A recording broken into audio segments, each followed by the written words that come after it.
Hello and welcome to Velina's Talk. This is the second season of the digital format, and today's episode is focused on Poland's role in European and global affairs. My name is Velina Tchakarova, and I'm the director at the Austrian Institute for European and Security Policy based in Vienna. My work includes research, consulting, and lectures on the global system transformation and the geostrategy of global and regional actors based on geopolitics and realpolitik. This podcast is produced in partnership with Bharatvarta, India's leading podcast on politics, policy, and culture.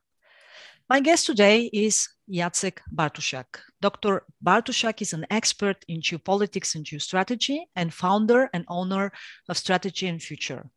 He is a senior analyst with Geopolitical Futures. In addition, he is a director of the War Games and Simulation Program of the Pulaski Foundation, senior fellow at the Potomac Foundation in Washington, co-founder of Play of Battle, which prepares military simulations, among many other institutional affiliations.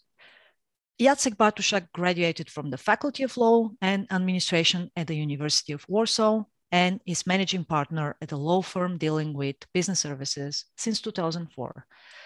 Dr. Bartosiak, welcome to this digital talk. It's a great pleasure having you with me this morning. Yeah, it's first of all my pleasure to be with you again, Velina. Hi, hello to all listening. And thank you for very much to those who decided to join us during the live stream. Feel free to post your questions in the YouTube channel or on Twitter, because we are going to have a very, very exciting 60 minutes session. First, I would like to stress that Dr. Bartosiak has published several important books, and the latest one is in co-authorship with Piotr Zychowicz, and is titled World War III is Coming. Will America Abandon Poland to Russia? And I want immediately to jump into this discussion about the main features of Polish geostrategic thought in the 21st century from your perspective. And also, I would like to directly ask you, what is your view on the question, will America abandon Poland to Russia? You know, the book that you're referring to was written over the last year. And within this book, we are describing the transformation of the global order with some peculiarities, that are very characteristic of Poland. Like, for example, what sort of force Poland should field, why we entered the Second World War, what is this China-US thing all about strategic flows, the structure, superstructure of the world ocean against continent, all this, the economic dimension. So that book encompasses all aspects that creates and underlies the current world order that is under stress, or even under distress, or some would claim and argue that it's already gone, by the way, and we are seeing the formation of the new one, the shaping of the new order. And so, the question is where Poland is and where Poland will be in this transition period. Because we live in the crash zone, Poles and other countries of Central and Eastern Europe, as well as other countries of the world like Taiwan or countries that are between the defense perimeter of United States or within, or it's, to be debated whether they're within or, out of it. All those places will face turbulent times. And basically that's the book that is preparing us to understand why this is the case, why this is happening, what has occurred in the past to make it happen today, and what might be the outcome. And that's basically our argument. But we go into details, of course. And of course, we don't want to reveal too much about the book because the audience should actually buy the book and read it. But still, of course, there is this main question mark regarding the future role of Poland in the bilateral relationship with the United States. Poland sees itself as this kind of very important Central European hub for American presence. So maybe you could reveal us at least this teaser as to how do you personally regard the future role of Poland in this particular relationship with the United States, so the most important security guarantee, so to say, for Central and Eastern Europe. I think that in Poland there is a major debate underway now concerning the geostrategic choice that Poland is to face. The problem is that it will not be the Poland's choice by itself, but also the circumstances will choose for Poland. The division line is between, we call it the continental party, that opts for the closer unification with the European state, whatever that means, okay? Within this European Union, ever closer bond, and between the Neo-Atlantic party, mostly the ruling government, that has chosen some time ago to side with the US, whatever it takes, so to speak. It chose, as always, Poland used to choose. We always preferred the sea powers to anchor our relationship vis-a-vis the continental threats. This is exactly what we did prior to the Second World War. And that was the option this time the same, facing the threat from Russia, facing the emerging China challenge, and also facing the growing pressure from the continent, from our Western partners within EU, against the agency of Poland, against development of Poland on our own terms, and so on. So the ruling party, Neo-Atlantic Party, opted for that option, thinking that anchoring United States military presence, cooperation would create some new supply chains, new value chains, military presence, military cooperation. United States would increase its footprint in Europe, facing all these continental challenges, both from emanating from Eurasia. So that's a division line. The problem is that as we speak on November 2021, in my personal opinion, those two major options are futile. First of all, is because they will never be a crystal model options per se. First of all, after Nord Stream deal in the mid-year 2021, the ruling party understood that the United States would not support the Neo-Atlantic world at all costs, and the Pacific is more important. And Biden decided to cede concessions to Germany and even to Russia, in our opinion, actually, crushing Poland's vital interests, like energy independence and other interests as well. Even Biden's talk about nuclear issues with the Russian administration, Biden's signaling of the sole purpose, nuclear stance. What we see at the Pentagon, the transformation to the only Pacific force, the newest revelations of Elbridge Colby, that was one of the architects of the strategic posture 2018, and his book Strategy of Denial, that the United States should even spare ammunition for only the only war, the Pacific War. I think is sending wake-up calls to the ruling party in Warsaw. And I'm happy that they are receiving those signals, not to completely, break the bond with the United States, but to become more realistic. And on the other hand, on the flip side, the Continental Party, I think, believes too much that there would ever be an ever-closing union and a consolidated state that would handle our security issues. I think it will not, and it will not be Poland's fault. And that, Velina, brings us to the very clear observation that Poland needs to get ready for what is coming.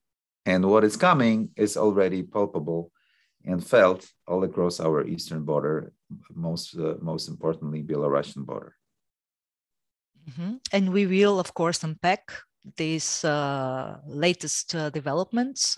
But before doing so, there is one major concept I would like you to discuss and, well, actually present shortly and discuss, and that is your concept on a new Polish army model, which essentially is being considered as an instrument to save the peace because as it was outlined, weakness is the greatest temptation for all adversaries and rivals to increase pressure on Poland. Specifically, you named them along the Eastern European borders of not just Poland, but also European Union, in order specifically to force solutions unfavorable to Polish national interests. So what is this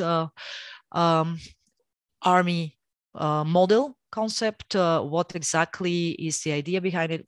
Could you actually present also some of the main features to the audience that does not understand or speak Polish and in a sense hears for the very first time about it? Yeah, before I of course venture into our idea of new model force, let me draw a sort of broader lines of the horizon for the audience that don't speak Polish, because I think it might be very interesting from the geostrategy point of view. Poland is having a reckoning time. If you live in Poland these days and watch Polish news and listen to the politicians and see what's going on with our military redeployment to the east these days as we speak, that is a sort of a reckoning time. The words that our politicians are using, it's all about gearing up and preparing for the showdown that might be upon us soon, as it has been in the past so many times of the history of both Poland and the Commonwealth, the old land empire of the Polish-Lithuanian Commonwealth, and so on. So old lessons of the geostrategy of the last 500 or 600 years are being right now undusted, and the books are being taken from shelves of our old ancestors to read what it is all about and stuff. I think it's a very vibrant time intellectually in Poland. I think it started like 6 months ago for good. In wake of that, 2 weeks ago, the main political figure of Jarosław Kaczyński, who is running the country basically, announced a major program of the not only modernization but a major expansion of the Polish military, actually to become the second largest, according to his, the second largest army in Europe after Russia. And that Poland has enough money for that, manpower, and there was a detailed program how to deal with that. So as you see, there is a political stomach, an appetite to feel the force that would be a deterrent force in the East. So Poland apparently wants to play the game and not wait for the ultimatum of the stronger. And we want to really take this challenge. And now comes a new model force that we proposed at Strategy&Future, because we of course think that this is coming. We of course think that Poland should have the capabilities that are good enough to counter, but we need to go into details. And our proposition is more or less as follows, in a simplified form. Poland should feel a standing force, full combat readiness within the current organizational structure of around 100,000 plus territorial troops, but full equipped, in full combat readiness, and very modern. We need to transform into the revolution military affairs, BTGs, drone warfare, complete our own anti-access aerodynamic capabilities, more combat footprint, and we need to be forward-looking. We need to create our own C2, C5, modern reconnaissance battle, modern scouting battle in the east, up to the Daguva, Dnieper rivers. We need to create our own umbrella of action, and that's most important. because we think that the Russian grand strategy of becoming a responsible stakeholder in European affairs, because this is the ultimate objective of the Russian grand strategy, we need to annihilate this objective. And because they execute this strategy in all dimensions, in all domains, in all actions, under the trigger of Article 5 NATO treaty, they will stop 1 millimeter shy from triggering it, wherever this will be. And of course, nobody knows where this will be, given the political cohesion of the Western allies, military capabilities. So the Russians are beautifully employing all kinds of coercion under the umbrella of perceived escalation dominance to, benefit from actually to impose on others. And we simply want to feel the force that will annihilate the strategy, that they will never face the escalation, that they will never enjoy the escalation dominance confidence. As simple as it gets. And you don't need to have a big force to know that. You simply need to be more confident, more competent in ODA loop, in the modern battlefield, in the new revolution military affairs, in the precision munition regime. You need to simply be more competent in that on the Western main operation axis. So, plus you have Ukraine, you have other allies, and Romania. It's doable. Russia is not 10 feet tall. Turkey, maybe even. Russia is not 10 feet tall. And you need to employ operational planning under the trigger of kinetic. So there are a lot of non-kinetic confrontations and a lot of kinetic, but on the low ranks of the escalation ladder. And Poland can easily afford it, morally, mentally, in terms of manpower, capabilities, spirit, and financial resources. And that's basically the gist of the new model force that we want to field. I think that this force also will be more interoperable in the new look of the American forces, because they're also transforming to be more agile and lean all along the defense pyramid in Eurasia, this way or another. So at one hand, we need to be more independent to establish our own C2 and the modern scouting battle, because it's all about modern scouting battle these days. Who enjoys information dominance on the battlefield in terms of sensors and effectors and the system that connects all those wins. And at the same time, we can help Americans balance the system in a way if we are competent enough in that. No, not if we buy enough stuff from Americans, but if we are competent in that.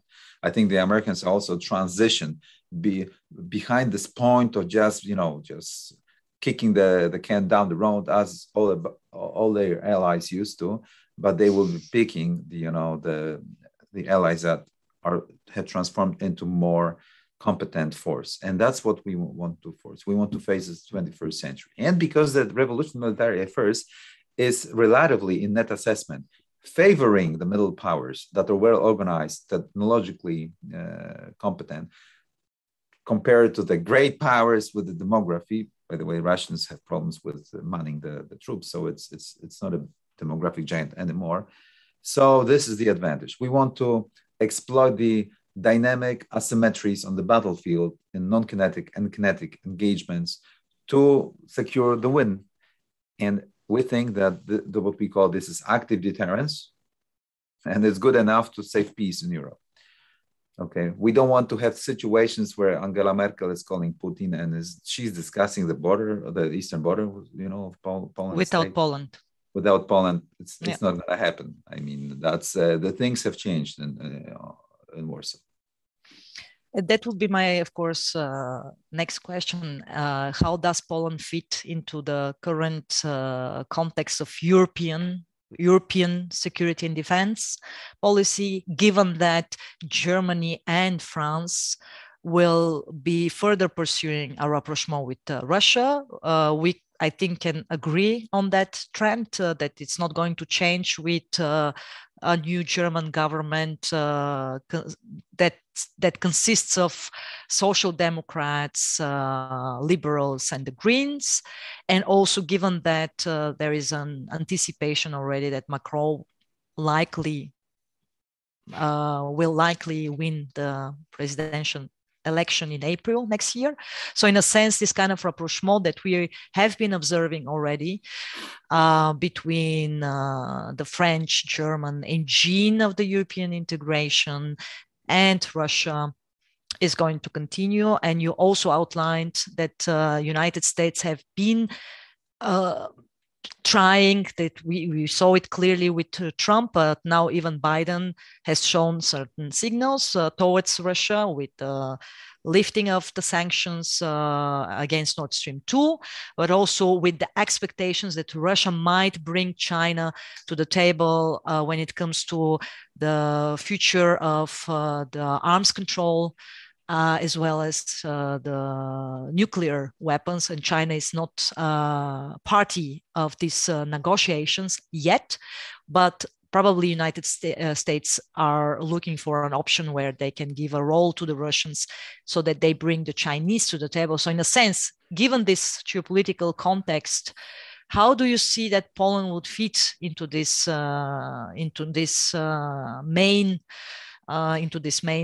geopolitical context, and specifically when it comes to the ongoing European security and defense debates? We are having now a debate on strategic compass. What is Poland's role, and what is the political backup of this model at home? Yeah, so that's the the most important question that you have just asked. And of course, Poland's geopolitical situation is getting worse. That's exactly for the reasons that you have described. So elegantly, trying to save me from feeling, because that's exactly the pressure we are feeling, and we're trying to find a way out of it. And new model force is one of the tools. Because I want to venture in detail into trying to address all the challenges that you have outlined. But before I do that, I want to say that we are at the debate now whether we want a big army, and our new model force strategy and future is my strategy and future is at the forefront of this debate in Poland. And of course, I would do a lot to make my plan happen, because we think this is the future for the country, and that gives us the leverage and the foreign policy tool as well in this new turbulent times that are upon us. And it will be like more of a winning chance machine than the legacy force that the government is trying to propose. And there are of course a lot of circles in the military, as always, that want to have a change, a major, because that calls for the philosophical change of the force and so on. So I'm optimist. So I think that we will prevail in this debate, honestly speaking, sooner or later in Poland. And for sure, I will write a book about it, about the sort of what was in the background. It's a fascinating story, by the way. Let me not dwell upon it too much in our conversation, but this is history in the making, Velina. But coming back to that's exactly the thing, That's why Poland's geopolitical location is so dire, and also that's why Poland was such a pain in the rear part of everybody's body, because there is one, Velina, fundamental, vital interest in our geostrategy of the last 650 years of Poland and the old Commonwealth. Russia is out of the European system of balancing. And for the last 600 years, for most of this part, we have succeeded.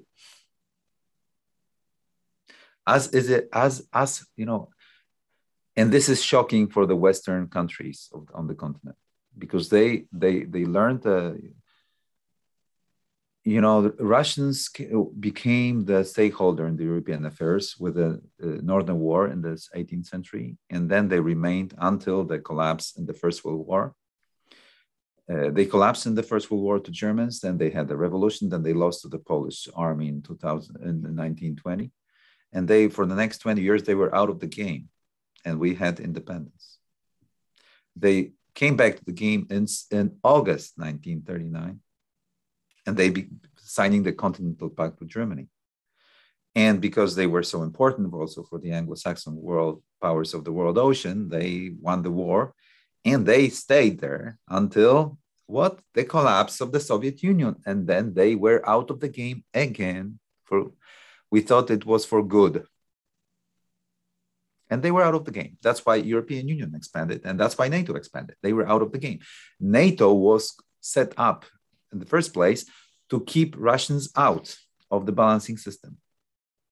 So when it expanded, we thought that it was supposed to anchor this final resolution of the Russian affairs in the world affairs. And that's why Poland, without any doubt, supported all expansion of the European Union and NATO. And that's why we exercised what we call today the strategic restraint in the East. Because we didn't, over the last 30 years, and it is changing now, we didn't feel the force that could project power into the East.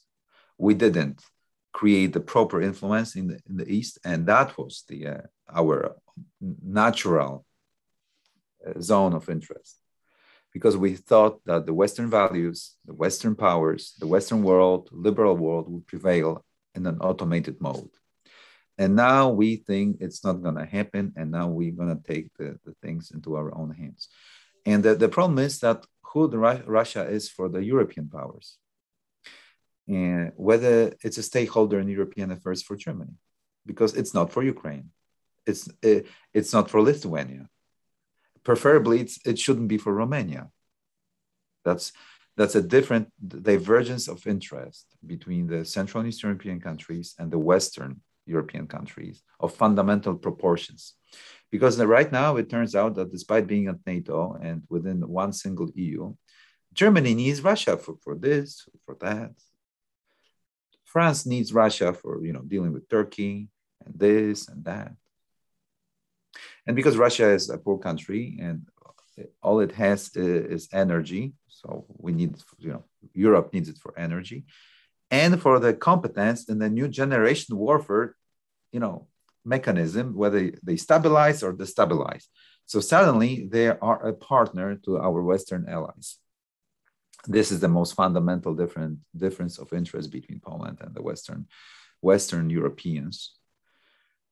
For example, I wonder what's going to be inside the NATO strategic concept 2030, because I think the test for Poland will be easy. Whether NATO will accept that all actions under Article 5 are also within authority of NATO, and NATO has to react somehow to sort of deter Russia from achieving the objective of become a stakeholder that Merkel needs to call to discuss the border, then I think, we will be in a completely new paradigm, in a completely new world. I think that there will be a new, there will be old clothes, but there will be a new world.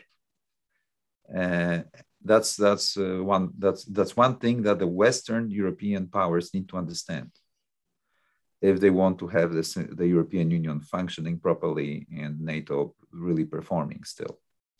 That's number one. The second thing is that also there is a problem with the United States.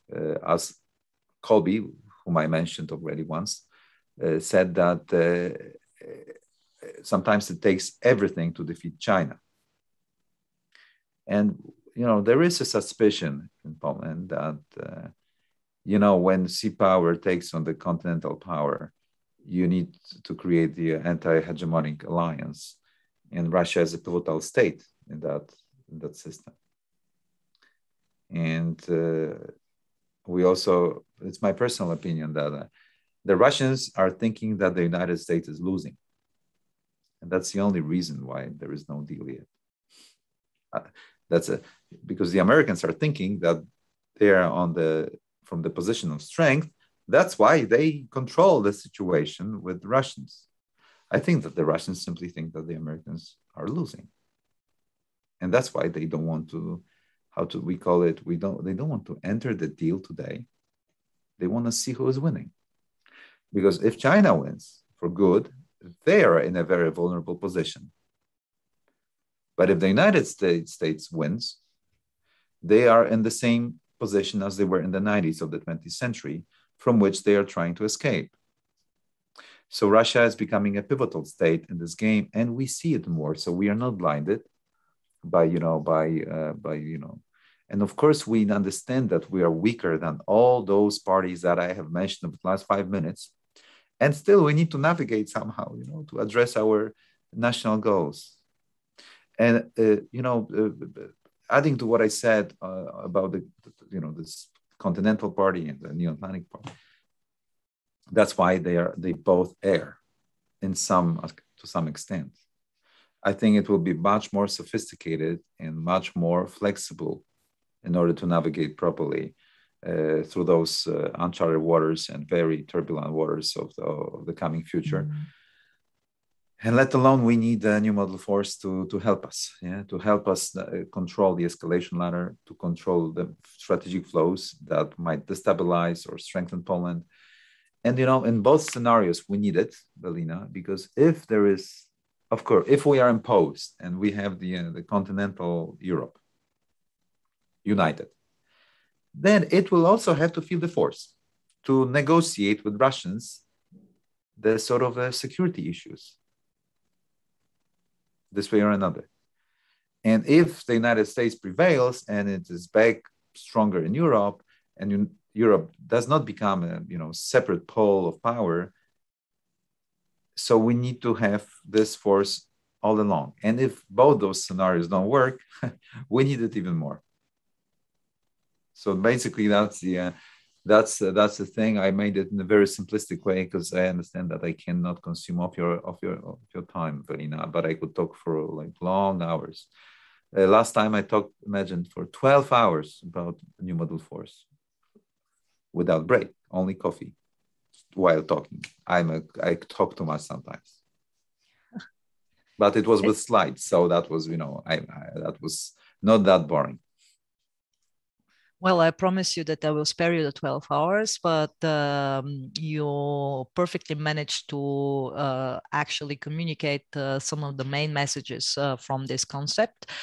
But for our audience, as an additional information, there are several books published already by Dr. Bartosiak on topics that he just scratched upon.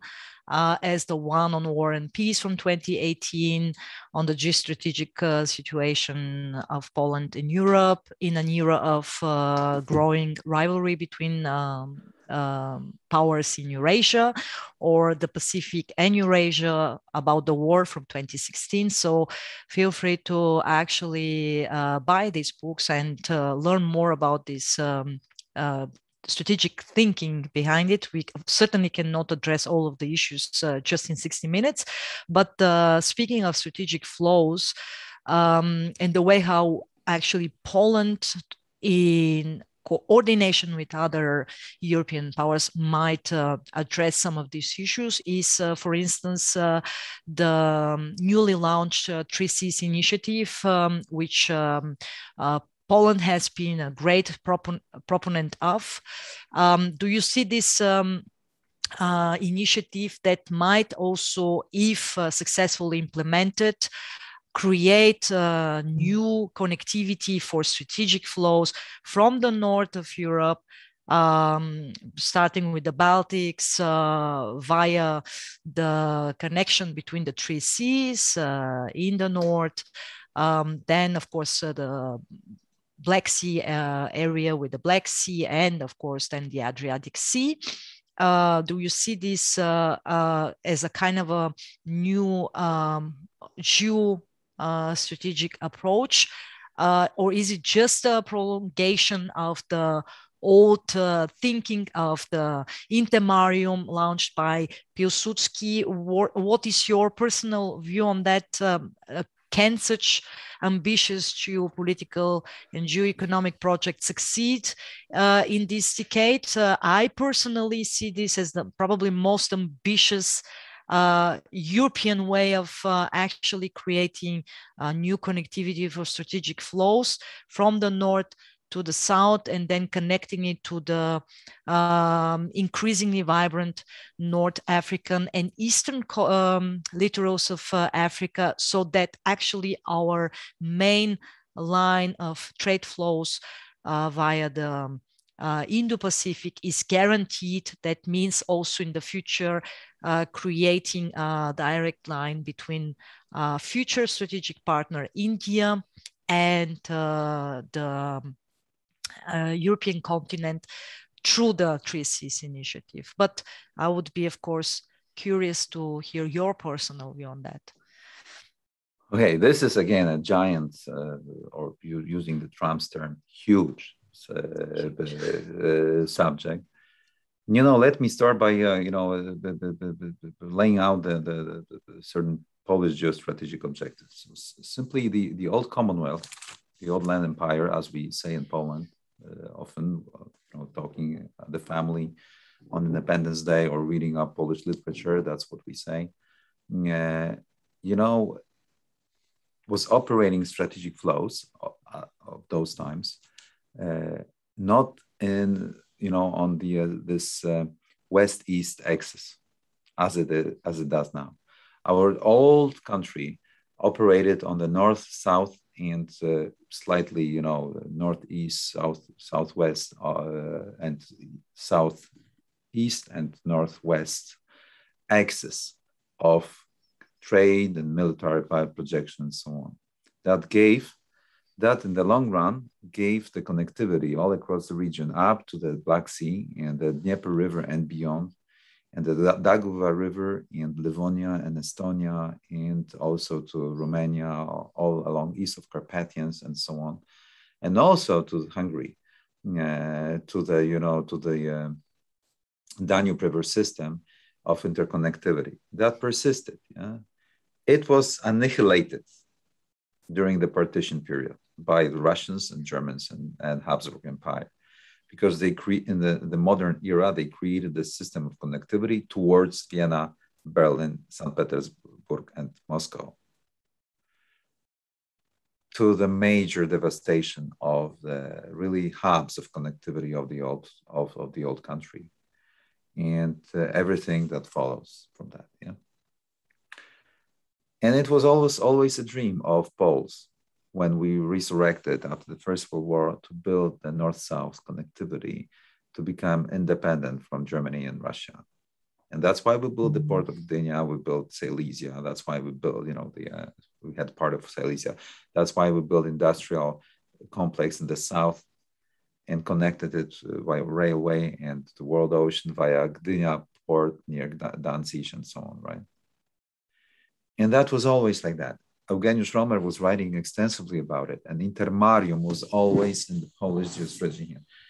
We won the war against the Soviets in 1920, but because we faltered and we didn't move east beyond the Dnieper River, because we were too tired, maybe. Piłsudski was writing that he felt that soldiers were too tired, society, the political system was too tired of 4 years of World War, and then the 2 years of war, of major war with Soviets.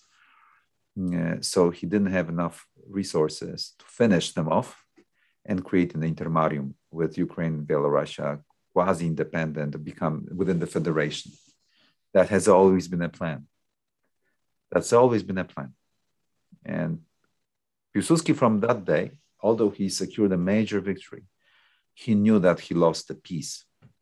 And it was only an interval, a break in the independence. And he was right. He became a very pessimistic person after that, after the Treaty of Riga. But coming back, returning to the current situation in the future. Once the intermarium. The intermarium. No. Remember one thing. The trimarium. Now it's called the trimarium, right? Yes. For Poland, intermarium is all about Ukraine. Because, it's all about Poland and Ukraine and maybe Romania. That's the primary thing. And the reason why we advocated for the 3 Cs was to create a belt of countries that will be connected north and south, and will build their own connectivity system, and hoping that it would engulf Ukraine sooner or later, despite the will of great China, of course, proposed its own 16+1. Russia was vehemently opposing it. It's a very long story. Three Cs. I was reading Three Cs, and I actively participated in thinking about it, and also was running the major infrastructure, the largest infrastructure project in the history of this region, Central Solidarity Transport Hub. That was and effectively a dream of Polish geopolitics, so to speak, of creating connectivity, proper connectivity. We wanted to connect all those countries that were orphans of the great world ocean discovery of the 16th century, that were out of the Atlantic game, and wanted to create a new infrastructure to sort of create a pole of trade and connectivity. The problem is, and has been, that it is between the great powers that are not interested too much in it. So we anchored this concept on US. Building a lot from old Mackinder's concept, right? Of basically, it's all about always sea powers concept of driving a wedge between the continental powers and creating the connectivity. So we borrowed extensively from Mackinder's concept, and Americans supported it exactly for that reason. The problem is that the Americans failed to provide financial support for that, in sufficient amounts to make it happen. And in times where there was not yet the great power competition in Eurasia, that was the moment to flow in the money that the Americans were printing anyway, extensively as they do now, and they didn't. Just maybe it might be interesting for your listeners that exactly at the same time the Chinese came to us, proposing the 16+1 with the Poles as an anchor, because we are in the entering zone into Europe. You need to control Poland and Romania if you want to send goods from Eurasia, either through the broad Baltic Sea region, the Danube River system, or the Northern European plain. You need those two players. The problem was that Germany didn't like this idea, both in terms of 3 Cs or some Chinese concept. So they wanted to take over and watch out. And they did. To cut a long story short, they did, mostly because the United States didn't provide sufficient money. I think there will be books about it somewhere in the future, why the Americans didn't provide sufficient funding for that to make it happen. Of course, it's still in the making, but I think that the window of opportunity, at least the opening window of opportunity, was missed exactly because there was no great power competition yet at that time, and now there is. So Germany is watching the supply chains. The COVID, also stresses it even more. So Germans didn't like the idea that the economies of the region would not be connected directly in the hub and spoke system to the German economy, creating proper structure of strategic flows operating to the benefit of the German economy as a heart of the European economy. Because, that might be detrimental to the German interest. So they sort of took over. And also, as I said about Nord Stream, I think they also convinced Biden administration to give the guardianship of the project to the Germans, just like with the energy to Ukrainians and so on. You know what I mean, right?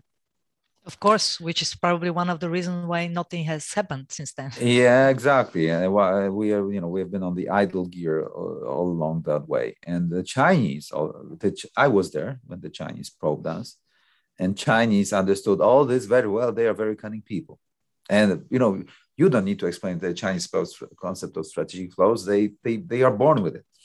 Okay, so they came, they saw the map, and they understood.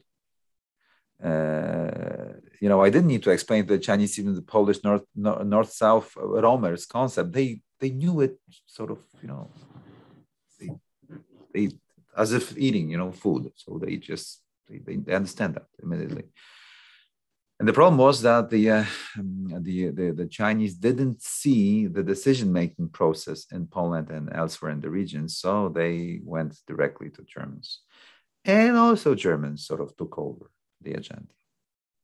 And now it's Germany and France that are running the agenda of relationship with China, for good and for worse. whatever it entails, yeah, for the future of Europe and the transatlantic relationship and this crash zone of Poland, Romania, and other countries of the region.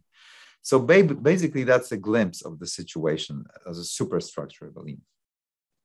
Well, I argue personally that this kind of German-French approach or continental European approach towards China, but also increasingly towards Russia, will end up in a situation where we on the continental Europe will be facing actually more assertive China, more assertive Russia, whereas our allies and partners from the Rimland, basically led by the United States, and we witnessed this with the AUKUS, so basically the Anglo-Saxon approach to both actors will increasingly divert, and in a sense there will be a huge dividing line within the West where there will be two simultaneously developing approaches to the future systemic rivalry with China, but also to the positioning of middle-sized powers. And I don't think that we on a continental Europe within the European Union are really well served in terms of national interests, in terms of future European interests, if we are to actually divert from the Anglo-Saxon countries. And the AUKUS is just a symptom of something much bigger than actually the outcome of it. Yeah, the Americans are tired of explaining that to the continental Europeans. And the question is, maybe I will ask the question to you.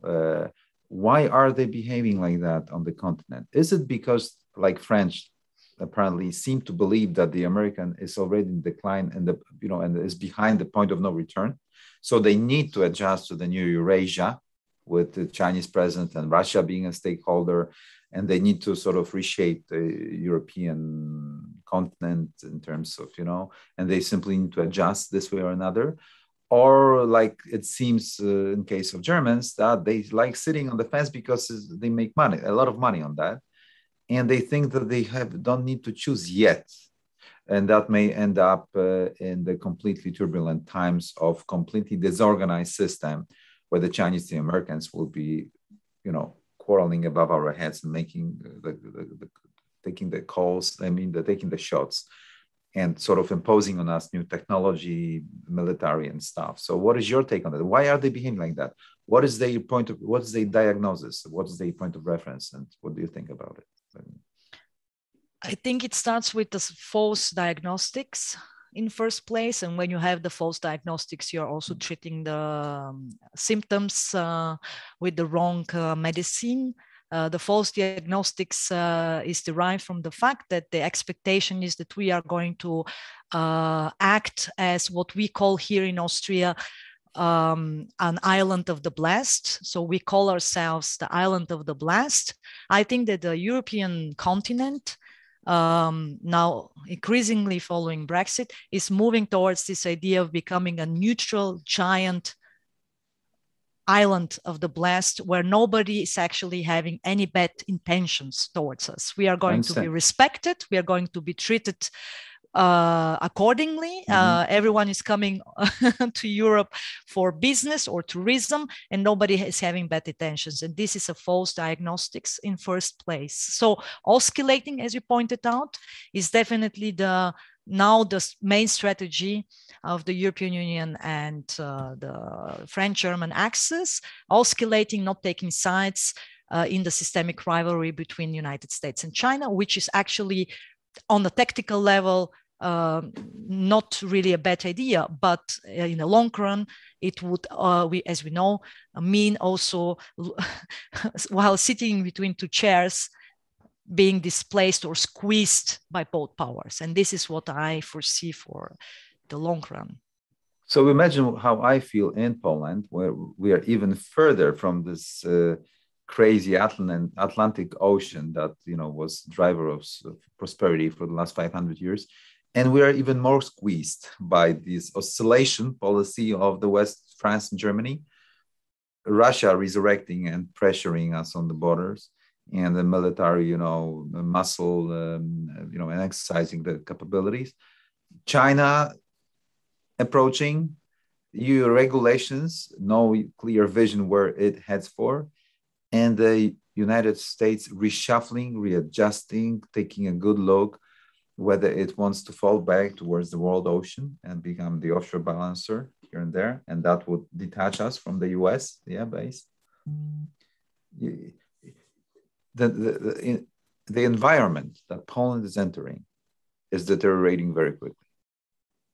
And we haven't prepared ourselves for the last 30 years because we believed in the end of history and that the West would prevail because the values, the liberal values, were so prevalent. We are, as I told you half an hour ago, we are reckoning to the new reality and undusting our own books on geostrategy and our approaches to the capital. If you see the Polish troops redeploying, you see on the streets of Warsaw now and elsewhere. And we had Independence Day yesterday, and the 11th of November, and the streets. That's really that gives you a sense of history happening. We will see how it how it develops.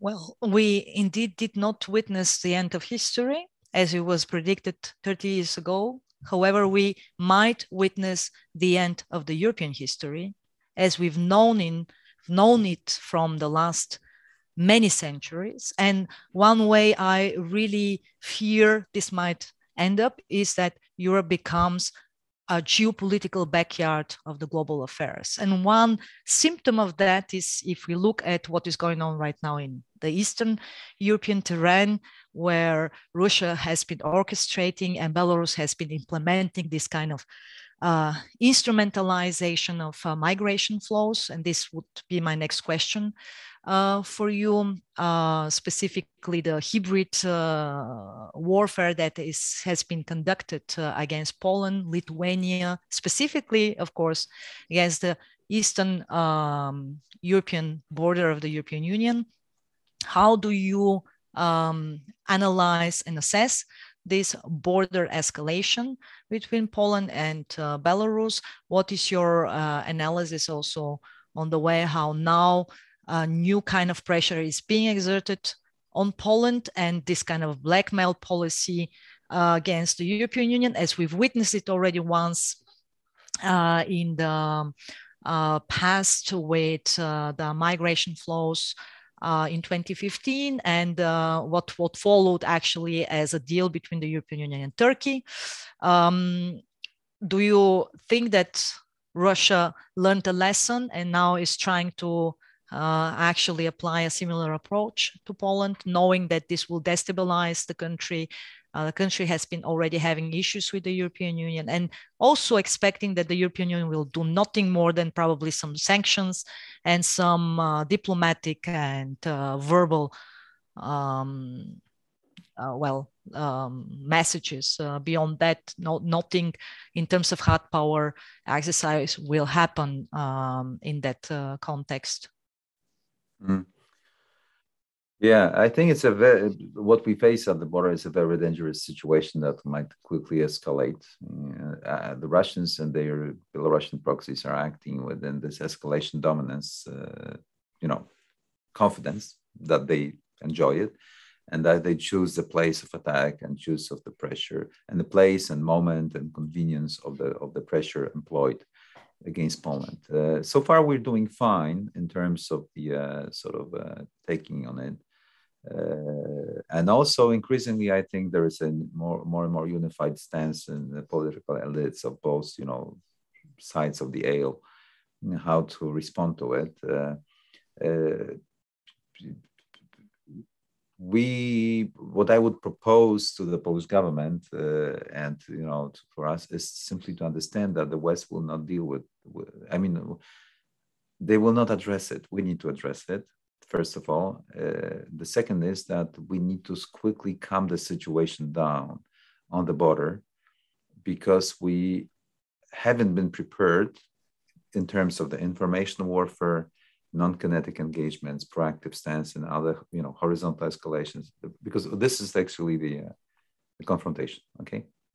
And because we are such a nice boy, and we live within the democratic, European Union stuff. We only react proportionally. Just they're trying to do something. they shoot in the air, because there are incidents already, right? So what we should do is to calm down the situation so that the Russians, because we haven't been prepared when we were entering the situation, so we should to calm down, make it go away somehow by acting reactively. But at nights, we should get ready for the new phase. And then we shouldn't just be reactive, Velina.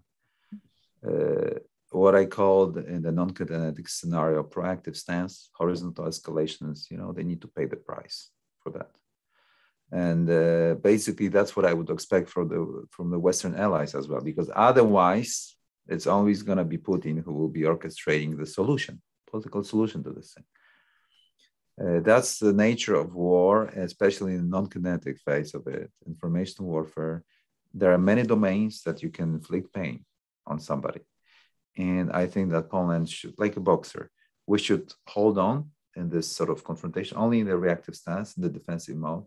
But once the stormy waters, like hopefully in 10 days or 25 days, I'm not sure it will happen, probably not. We should regroup, and then without hesitation, also we should initiate different things that would make them pay the price. That's the nature of this confrontation, however weird it sounds, Velina, but that's how you need to act in this environment, because otherwise you are always losing sight, and especially in the information domain. We should get ready for that, and the what I call the whole resistance systems of the Polish state should get geared up for that.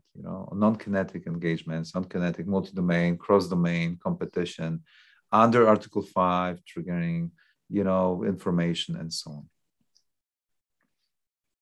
Yes, and maybe just a very short additional question, as we know that the European Border and Coast Guard Agency, which is known as Frontex, is in fact based in Warsaw. The headquarters is in Warsaw, Poland.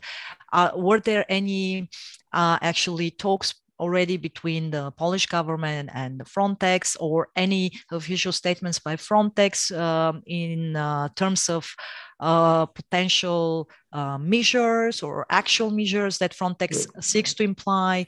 And also, did you receive already, beyond the diplomatic messages coming from all European capitals and European Union institutions, any relevant help, real help from any European Union member state? Of course, I may not know about everything, that is, for example, secret or of course. I mean, has been any discussion whatsoever in the public, of course. But Velina, you need to realize, the listeners need to realize that Frontex basically don't have personnel. The personnel comes from the countries. So exactly, yes. Those guys don't have capabilities to really help. That's a reality on the ground. Okay. And any help coming from I hope it's not a paraphrase for the European Union as a whole. It's a Polish military, the border guards, the police, the territorial defense that is holding the border. That's reality. Okay. Well, that's common European Union border. We have to stress that once again, because I think it's also important that this kind of border crises tend to become a national problem for the country facing them. But in reality, the repercussions are not only for the individual member states. The repercussions are actually long-term for the whole. That means for the whole European Union. Yeah, I mean, if the European Union really were to become a superpower, a great unified state, it would have like 1,000 methods and leverages to really unwind the situation and coerce both Lukashenko and Putin to behave properly. But the problem is that apparently there is no unified state, and there is Frontex is having some personnel, but it's it can't compare numbers to anything that Poland feels, okay, and can feel. So the politicians yesterday were asked about this in Poland, and they said exactly what I said. But the guys don't have personnel. So what the heck? I mean, what for? So basically, that's the thing. We will see how the pressure, because the border is long, the river flows only through part of it, and it's not a big river. It's not the Dnieper River. It's a Bug River, which it's wintertime, swampy. It's not easy to cross, but it's not the Mississippi River. If you know, English speakers know what I mean. It's so we will see how it develops, and the winter is coming. We are on the northern European plain, and there is already freezing temperature at night. So, and our troops are in the field also. So we will see how it all develops. Yeah. So it's a very potential escalatory situation. According to some reports, Lukashenko yesterday, on the eve of at night, asked the Russians to provide troops to protect the border, because the Polish troops are, getting ready for something. So as you see, Velina, there is a potential for escalation. Yeah, and if Russians are thinking that they enjoy the escalation dominance control in full spectrum, they can easily choose the moment when they want to escalate. We need to simply deprive them of this feeling. And I think that the political solution is not going to work, because you need to have capabilities to make the Russians feel that they may be easily deprived of the escalation dominance, and that would annihilate their grand strategy objective to show themselves as the stakeholder in European affairs. So, it's all about capabilities, as in line with your podcast, philosophy. It's all about realist approach to the issue. And the question is whether European countries can really provide capabilities that will make Russians, whether they have the political cohesion, the political will to provide capabilities to deprive Russians of the escalation dominance. Okay, that's basically because the Russians want to sit at the table now and discuss the status of the Polish eastern border, maybe, or maybe some other things. Today this, tomorrow that. Velina. It starts by small steps, and suddenly you have it's completely different situation. Well, one probably breakthrough was the promise by Turkey to actually make the Turkish airlines deny travel or stop facilitating travel for asylum seekers who are coming, for instance, from Syria. And we know that in Syria, even though that there is no overt proof for Russia, for the direct role of Russia in this whole crisis.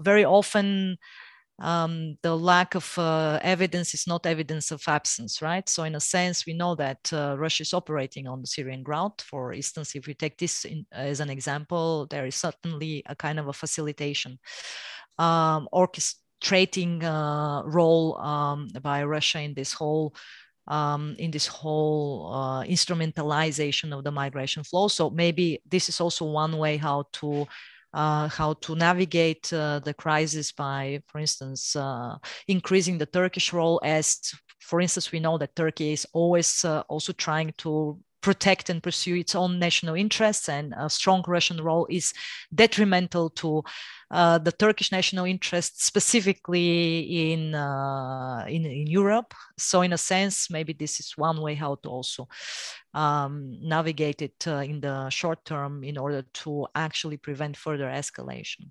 Yeah, but in the longer scale and the longer perspective, we need to think to accustom to the situation of the Bismarckian negotiate and fight, bargain and fight at the same time. The Turks have been doing it. I think in this new world of Eurasia consolidation, with this world power ebbing away a bit, it's going to be more like that. Tomorrow you're my friend, and the next day you might be my foe because we have conflict interest in that, and so on. And the Russians are very good at it, you know. But and we sort of became we came to believe that this is, like a single 10 commandments of behavior, where you can operate, while the history of the humanity proved otherwise. And I'm really concerned that we're moving back to the old traditional political positioning across Eurasia, if we do not step up our efforts and consolidate, and then countries like Poland, Ukrainians already know that, Velina. They were taught a lesson, right? That's why they talk to Turks, they talk to British, they talk to Chinese, they talk to everybody who would help them militarily and in terms of energy, right? Absolutely. And do you think that Poland would be ready to deploy hard power in the Eastern European neighborhood at some point? Speaking of, for instance, now any kind of projects about expeditionary forces or battle units in the future, would Poland be ready to deploy I think we Polish soldiers? First of all, we already have, like we sent, for example, the coastal batteries to Estonia, anti-ship missiles already, and to Romania in recent times, just to show Russians that they cannot freely maneuver from the Gulf of Finland or on approaches to the Danube River estuary. So, without risk. I think that, as Heiko Bocet professionally and stated in his report on the one of the most recent reports on the military transformations and innovation, because the war is all about systems now, networking systems and effectors and OD. I think it might be so that there will be things called war as a service. Yeah. So, for example, that you deploy one BTG, battalion tactical group, or instead of that, the UAV drone, the UAV unit, like Turks did, or the radar system with some effectors, or some precision missile artillery unit, just to consolidate your proxies, ally defense, or something. And I see no reason why Poland shouldn't be, implementing this new modern battlefield reality. Okay. Also, Poland has had a long history of the great soldiery, mercenaries even, called Lisowczycy, in the early modern era, known across Europe. And, there is this gray zone now, below Article 5, small groups of, violence. We need to find response to that. What was happening in Donbass, right? How Russians employ completely different tools of coercion, violence, like guerrilla warfare, some theoretically unorganized groups of violence providers, Velina, you need to get ready for that. There are some questions also from the audience. Would you like to Sure. stay a little bit longer with us? Sure. Because apparently there are a lot of questions. We cannot, of course, address all of them. There is a question, can you make an educated guess when a consequential conflict may develop between Poland and Russia? Do you have a timeline for that? Or in other words, how much time does Poland have to modernize? I think that the conflict is already upon us, and just as it was in the 18th century already, at the beginning of it. They're trying to destabilize us this way or another, probing us.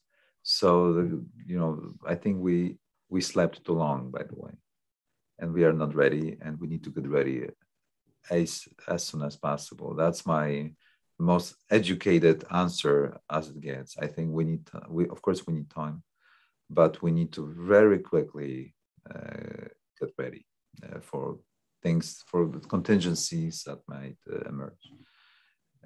That's why for the last 17 months at Strategy and Future, we have been really working hard, sometimes 16 hours per day, to prepare the new model force concept for the Polish military.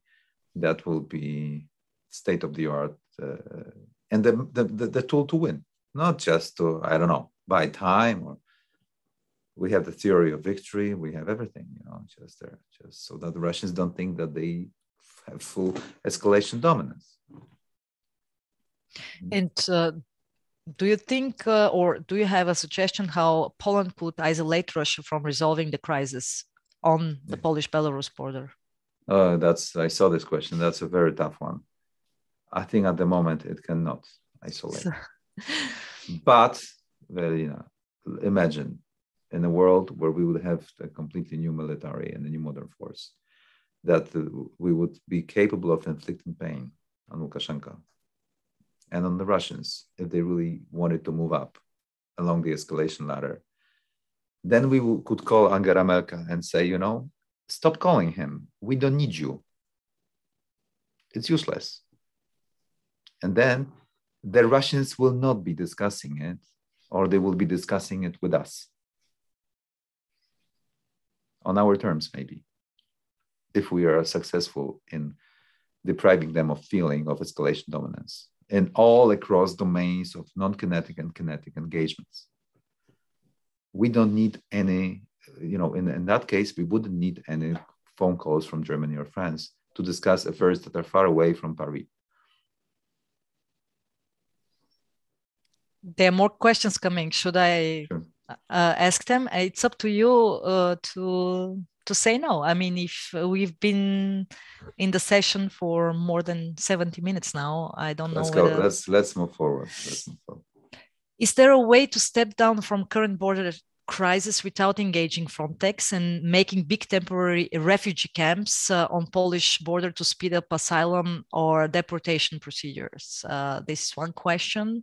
And there is another one to border crisis. And then I promise no more questions on the border crisis. But this is, of course, the main question for the Polish audience for sure, and certainly for many people in Europe.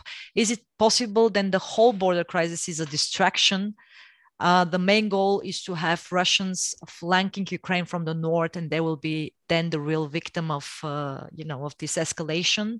And if so, is NATO really able to stand up, or will they just accept Russian aggression once again, like it was the case in 2014 following the annexation of Crimea and military involvement in eastern Ukraine? Yeah, thanks for those two questions. I think it's a very good question how to step down and de-escalate escalation over the border, which would be in Poland's interest, so to speak. So don't take me as a hawk. I'm not as hawkish as it sounds. I just want to win.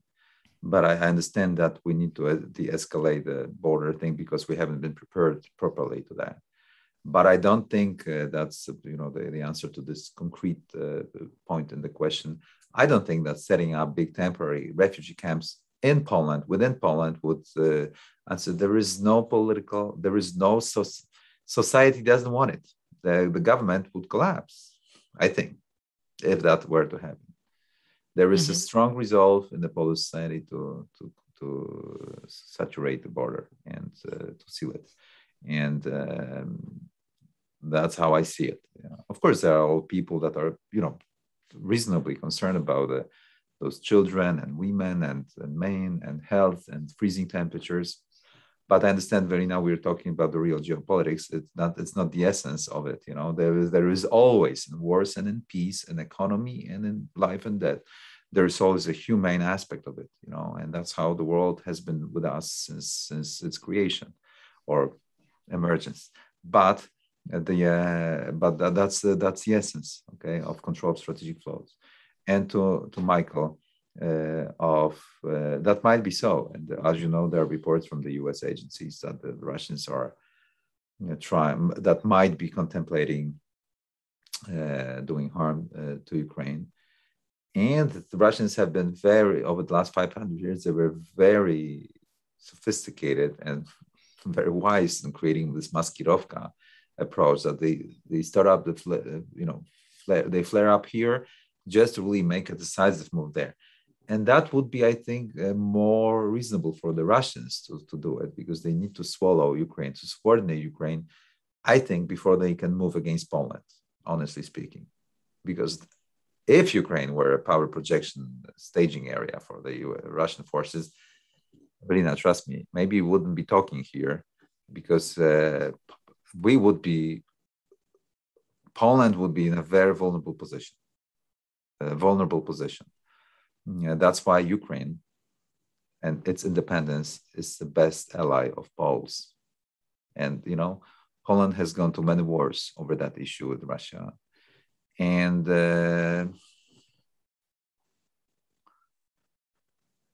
so we strongly support the Ukraine independence and the Ukraine military so that they take a fight and survive. I think that, there is no containment of Russia without Poland and Ukraine together. And Velina, for the Western audience, Ukraine is a powerful country, but it was completely devastated. It's a huge territory with so many smart people. Do you know that they engineered all those rockets for the Soviets and other things? I know, but many don't. I know, of course, but do you know many what's don't know happening that now? they are. Turks are hiring engineers right now, in numbers every day, to work for the cruise missiles, for the cruise, and for engines and stuff. Ukraine is such a pool of resources, from agriculture to raw materials to human capital. I mean, it has been such a shame on the West that it didn't make a move at the due time. Yeah. And do you anticipate a new military escalation now in this winter, given that there has been a recent deployment by Russian troops once again? Not the first time, not the last time, but do you anticipate now? I need to ask this question because you're currently talking about Ukraine, and there have been some analysis as to whether Russia will make a move once again in the winter. I honestly, I don't know. The Russians, as you know, under Serdyukov and Shoigu, reform that has transitioned Russia from this Milutinist reform of the 19th century of the great territorial army that mobilized and slowly takes up ammunition and equipment and moves to the field. It became a partly full combat readiness that can stop exercise and can deploy and redeploy and move along this continental vastness of the Russian Empire in small numbers, but big enough to impose on the neighbors. So the Russians can really quickly make an action. Yeah. That's a major change that the West don't understand and the NATO doesn't understand properly, I think, because the force posture is not sufficiently responding to this reality that the Russians, although they don't have a big army, they don't force big Soviet-style army anymore. They are lean and agile and good enough in this part of the world to impose on the neighborhood. And that's what I fear. And the Ukrainians cannot deliver the proper statehood. I'm very blunt here. For most of all, external factors that are destabilizing them all the time. That's a very sad story, by the way. And we watch it with growing. We have been watching it a long time. As I said, Ukraine is the future of Poland might depend on the future of Ukraine, so to speak. And trust me, if something happens in Ukraine and the Russians move in, and Ukraine becomes a power projection platform for Ukraine against Poland, everything will change. Everything is changing right now, but I wanted our Western speaking audience, I wanted to emphasize the fact that Ukraine is not a faraway country of poverty and thing. It's a geopolitical pivot of Europe, as for example, Zbigniew Brzezinski used to claim in his multiple books. Russia is not a European power without subordinating Ukraine. Well, I certainly have many, many more questions, as you might imagine, but I really don't want to push the border too long and too much. So final question on my side, I need to point to another book that you have published with George Friedman on a different topic. Once again related to geopolitics, but this time it's about war in space, a revolution in geopolitics. Maybe my final question to you is why did you publish this book? What is your main takeaway as a teaser, of course, for our audience to buy this highly interesting book? I definitely intend to read it. Why war in space? Yeah, now I will talk for 1 hour at least, but give me like at least 4 minutes, okay? Yes. Basically, it's the title is a little bit treacherous because it's about geopolitics of the planet Earth, but with an addition of the new domain that is emerging or already has emerged and is influencing the geopolitical affairs of the planet Earth. So it's about the planet Earth. It's about the superstructure of geopolitics of planet Earth, this competition between world ocean against the supercontinent over the last 500 years, seen from the eyes of the extraterrestrial intelligence agent, so to speak. But we developed the story in the book from the following observation: people are born on land. We live and fight and have political systems on land, but we subordinated the domains that are deadly to us. Sea, we navigated sea, and then we use the benefits, money and war making from sea to impose, right? World ocean domination. We dominated air domain, and you die in air. You die at the sea. You die if without equipment in the air. Then we dominated electromagnetics domain, radio transmissions and stuff, right? Then we entered space and also cyber. So space as a new domain, we are describing space as a new domain that will be, in my opinion, the resolving, the final arbiter of the US-China competition, because this domain will provide new supply chains, new value chains, new military edges, who will be more competent in that, will make a lot of money, will create new economy, and will be militarily too formidable. And space will be also, in a way, a destabilizing factor, because if you have capabilities in space, the balance of power might be quickly broken.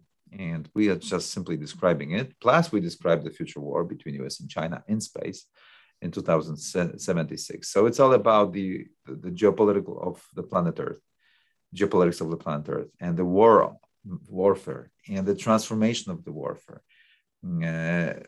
The information revolution that is even more reinforced by the space domain and its features, its physical features, right? And once we have done it, and I'm finishing, we understood that we need also to describe something which is even higher. Not only LEOs and MEOs, where GPS or satellite observation satellites. We had to describe the Earth-Moon system, because while writing, we discovered that the Chinese are making a move to seize this high ground. So we had to describe the topography. There are also narrow choke points. There are also Malaccas and Gibraltars and Suezes of the space that someone will want to control, and someone will want to impose the rules, the 10 commandments. And that's why Trump established US Space Force with capabilities to patrol this new marketplace, right? This new domain. And then it turned out that we need to describe the relation between Earth and the Moon. And that's the book is all about. So definitely another highly interesting topic for all the fans of geopolitics, and for those who want to learn more about the upcoming systemic rivalry between China and United States. Definitely, as you outlined, Russia is going to play a role. What kind of role, we don't know for sure, whether they will merge activities and actions with the Chinese by building a lunar station, exiting the International Space Station. This will create a kind of a new situation for the global affairs, for sure. So buy this book along with the other most recent publications by Dr. Bartosiak. I want to really extend my gratitude for staying with us for almost 90 minutes. This has been my pleasure, Velina, as you know. It has been also my pleasure, and I am definitely looking forward to discussing relevant geopolitical process in the future, and also the geostrategy of Poland, but also Poland's role in European and global affairs. And I thank you for your insights, for your very honest and open answers, and for the excellent discussion. Thank you. Looking forward to more. Thanks.